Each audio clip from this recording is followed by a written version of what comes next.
I think as a high school football fan, spectator, that was a great game.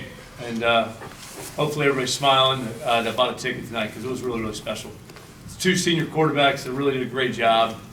Man, the kid from Avon was special, and our quarterback played great. There was big moments, and I think that was really, really cool. As a coach, you just saw kids fighting and clawing the way high school sports should be. And it was really, really cool. Hopefully you guys enjoyed it. I enjoyed it until the very end.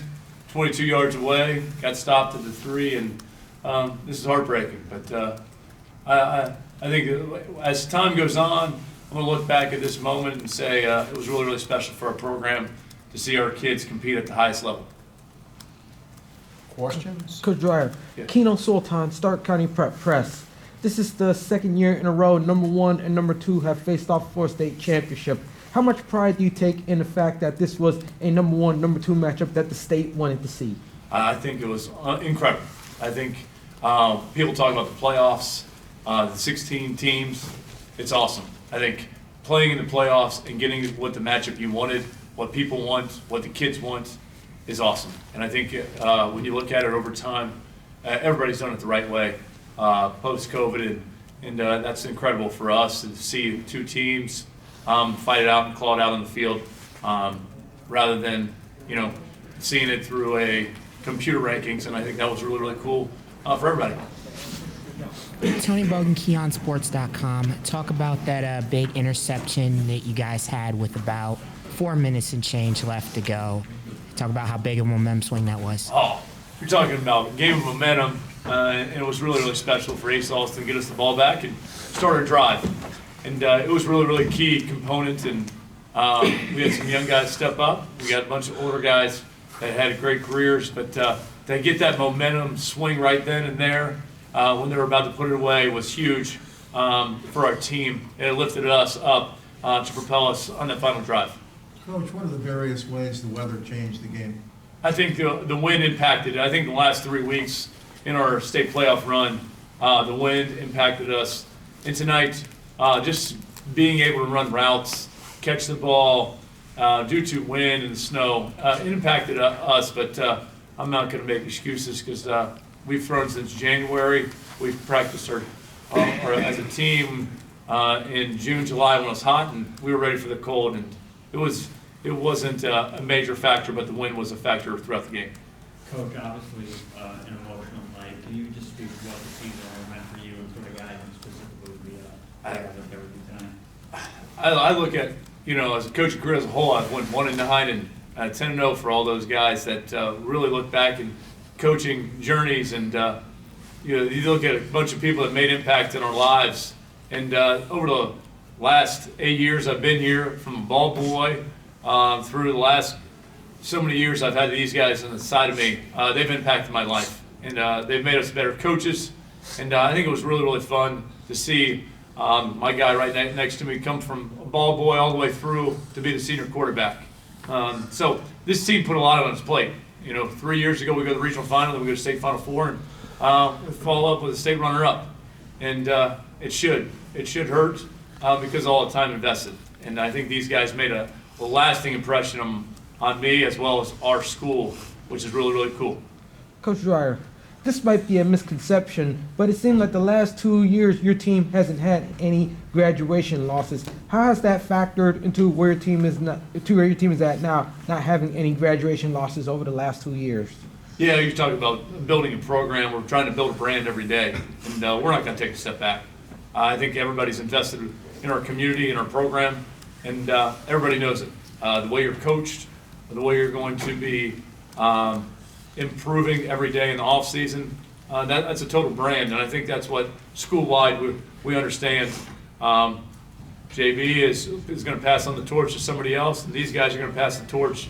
And it's called leaving a legacy. You want to make sure this jersey is better than you found it, and that's what we're going to keep doing at Anderson High School. Justice, what are the different things you had to do to fight through the cold and the snow and the wind?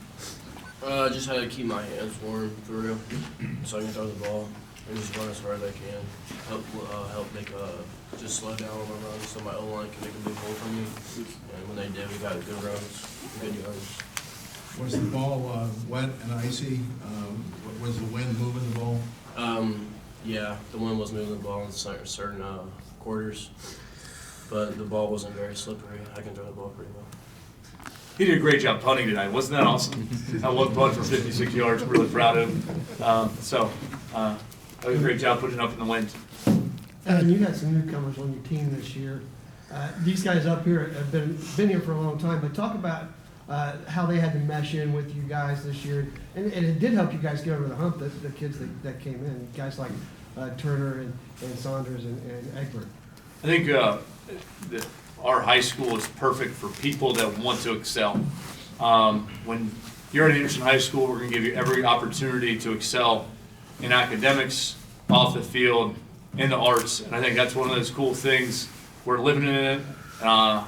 People who from K through 12, people that move to Anderson High School understand what we have to do, and to make sure they have to buy into our culture. Our culture is different, and that's one of those cool things that these guys understand. And I think that's why you see so many tears right now, because when you invest and work really hard and put everything in, and you have different talents, you got different skill levels, and I think it's really, really cool. It's the melting pot. Football's still the best part, being in a locker room and brings people together. So these guys were the leaders and catalysts of bringing people together, and I wouldn't have it any other way. Justice, you evaded a few sacks, made some really good long gains for first down. So talk to me about the conditions as far as running the ball goes tonight. The conditions slow me down. I'm a pretty slow runner as it is, but I just had to persevere and work through it. Coach, you went up tempo quite a bit in the second half. Was that something you saw on film, or was that just something in your game plan? I think the better we play, the faster we play, is when these guys execute. Justice's ability to play fast and execute our offense at a high level is great. And then, let's be honest, you got really talented receivers. You got these two, you have Darrell Turner, you have Aiden McClanahan, you got Jake Brammer, and then Cooper Kaufman. It's really easy to call plays sometimes when you got super talented kids that want to play fast and execute at a high level. That's I think one of the cool things is when you have a 2-year starter, a guy that was a ball boy, I can just yell out plays and he's going to understand the concept and play as well as he did. Coach, can you just talk about that and just the decision to go for it on fourth down early in that third quarter? So I guess, are you new? No. All right, where are you from? Cleveland, I'm playing to him, sorry. Okay. So if you're from Cincinnati, I don't like the punt. I think punt is like the profanity word of football. So I truly believe that it's just one of those things where we're going to take risks. You can't talk about playing fast and being ultra aggressive and then saying, hey, we're going to punt the ball every fourth down. I think Avon did a great job of being aggressive, and their senior quarterback played really well being ultra aggressive. But we had to change momentum, and it was really, really key in the game. And we had to get our defense off the field to give them breaks. They were getting worn down by that big offensive line. So I would say the no punt, that was no question. When you talk about after halftime, we had to score to get the game close to being tied up. But I think overall, the tempo is going to stay. It's been our key identity, and it's one of those things where I love coaching football at warp speed, I would say. Well, you and John for two had to score. Yeah, it was going to be Leo Boom Trad Sally was going to be the play call. It was going to be an add-on. I might even just let him toss it back to Justice to throw it. We were going to go for two. It was going to be an awesome moment. If we didn't make it, we were going to be sitting here crying still. So, Coach, yeah. let's talk about that tempo. You guys get off to a really fast start. You guys really pushed the ball down the field. There was a lot of times during the game where I thought if the elements weren't what they were, I think you guys put up 30 or 40 points. You got two good receivers. You got a dead arm QB. Tell us a little bit about what goes into that week in and week out in practice. I think it starts with our kids buying in the off season and 7-on-7 in the summertime. These guys, when one Bowling Green and one Ohio State, when you're talking about investing in time, I would rather play backyard football with these guys throughout practice. And so you're putting time in, but it didn't feel like time when I was hanging out with Trace, going over routes all the time, yelling at him, screaming at him all throughout the last 3 or 4 years, and Cajun and Justice. So I like hanging out with kids still, and I think that's one of those key things is like as you go through it and putting in this offense in is it's really, really special just hanging out with kids because I don't have to have a cell phone. I don't have to be the head coach.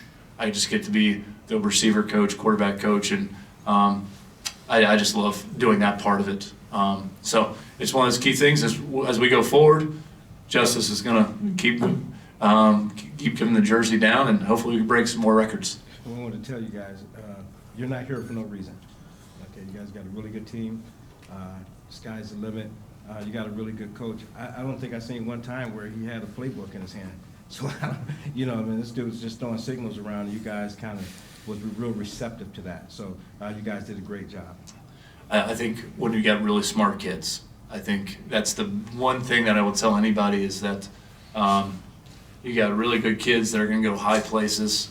You got a kid that was a ball boy that sucked it all in, and that's really, really special because you talk about high school football and investment and being able to just call plays because of kids and how bought they are and into our future. Because Justice will be coaching middle school here soon for me and making sure our quarterbacks are better than he was. Okay, we're gonna let these guys go, but congratulations on a great You year. guys, anything else? Seriously? Well, Anything else? If I can get a picture with Justice there. Is that Sure. okay? Yeah. I like that. Make sure his hair's not out. That's So, okay. yeah. Thanks, guys. I appreciate it. Man, this was a great venue.